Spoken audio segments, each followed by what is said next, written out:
Hey guys, it's Marshall from Going here, and we're here with Joe Flowers.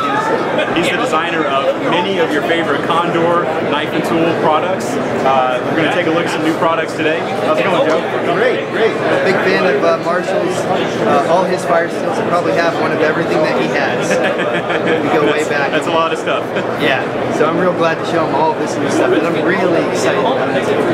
Before I, hit him in the head with the double bit axe. All right, well, let's take a look at some stuff. Alright, so for one of the first things that we have this year is a heavy-duty Kukri. You can see on the thickness here that it's a lot thicker than our Kukri machete. And something new this year for Condor is a almost a full convex, so it starts from an inch up, coming all the way down. And if you look down the thing here, you can see it becomes a really thin edge, so it sinks in very deep into the wood, and we're really proud of how that turned out. What's the thickness on the spine on that one? It looks like a pretty beefy blade. I believe it's 5/16. Wow. And if you ever seen a real traditional Kukri, they're a heck of a lot thicker than that. Really? They're like almost a third of an inch. And we don't have any Sammys, available in the Himalayas to come down to El Salvador and make them for us out of Mercedes truck springs. So we'll deal with what we got. It's a heavy Kukri. I mean, traditionally they use those for everything, right? Yes, and you can use this for everything too. We tried to bring the edge all the way down to the end, but still kept the traditional cho in there.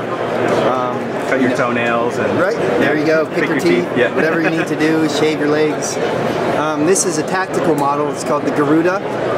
It's going to have a very thin edge, and as you can see, it has a very long micarta handle, so that the guys with really big hands are able to get there. My small hands, you can see there's still an inch and a half left over, but extended pommel, beautiful edge, good design.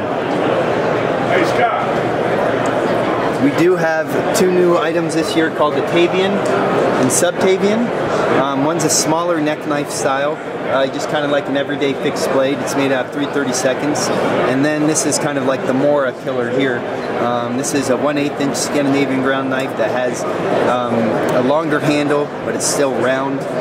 So it does really well, and it has kind of a neat little clip point up, swept up here that I designed just to give it something a little bit more interesting there.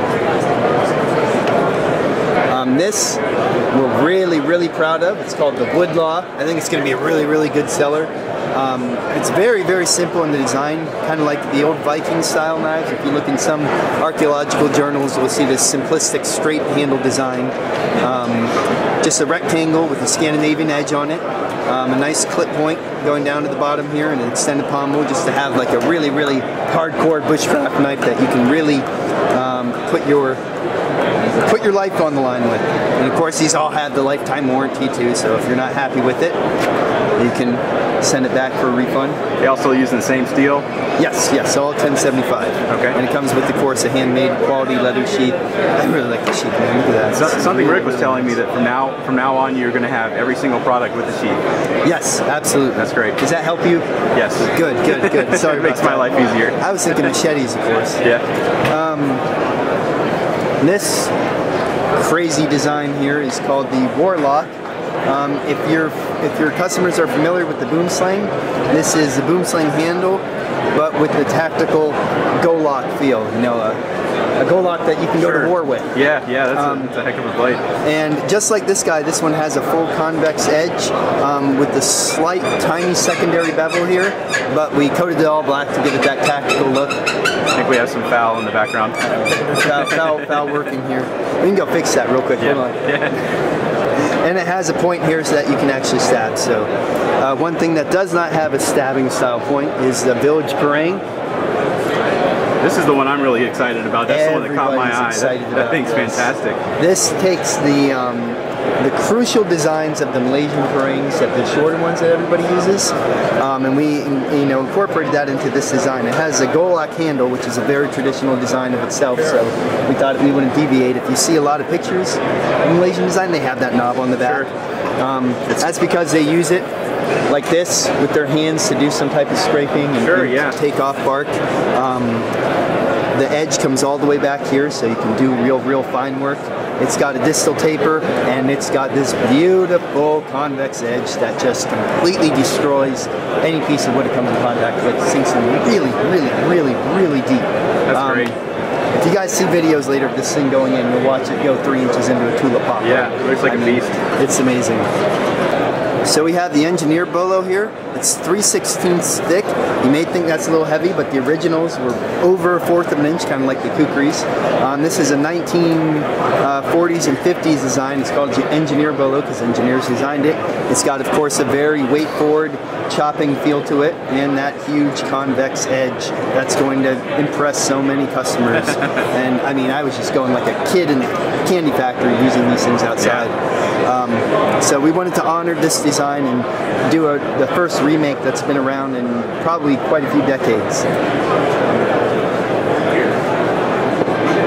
This guy I'm extremely proud of. This is called the Patio Lock. It's a smaller Go Lock. Designed for backpackers and a lot of woodsmen that want to have a high-speed, low-drag type system going on there.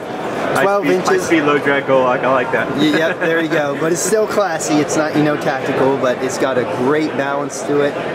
Feel that, Marshall. Just hold it in your hand. That's nice. I like that a lot. Well, that's really comfortable on the handle. Yeah. I didn't want to tell you all the crazy stuff I had to do to make sure this handle was designed right. But because it has that convex edge, it takes away some of the weight, and that weight there is going to help you with swinging, chopping through vines and light stuff too. So you can still chop like crazy, but you're able to go through briars and brambles and whatnot.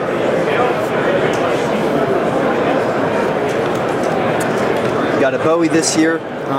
It has a speed Bowie handle. It's a polypropylene handle where the full tang goes all the way to the back. If you grab that over there, you can show them. If you cut this in half, this is what you get. You can see the metal going all the way to the end past that hole. That's what's going on in here. So you have what's basically a hidden full tang. This is a American style Bowie with an Australian flare. We call it the Dundee Bowie, named after Dundee in Australia, the town of Dundee. No relation to the movie at all, which I'm a completely big fan of. So, named after the town of Dundee in Australia. A fantastic chopping blade. Lock Nesmith. So if you're an X-Men fan or anything like that, you see these what ifs. This is what if Nesmith, the explorer, had a love child with Nessie, the Loch Ness Monster, and then you got this huge top chopper with that traditional spoon shape, hump on the, there's a hump on the forward part here that helps put some of the weight down forward when you're chopping. A really neat design. And we have the Hibernate, which is based off of the old trapper style blades that they use for everything from skinning an elk to cutting cheese to carving a paddle for their canoe because they lost it going down the Hudson Bay River or something along that line. So this is called the Hibernate, named after the old northern trappers of the Hudson Bay area. Pardon? And it's made out of stainless steel. Made out of 420HC stainless steel.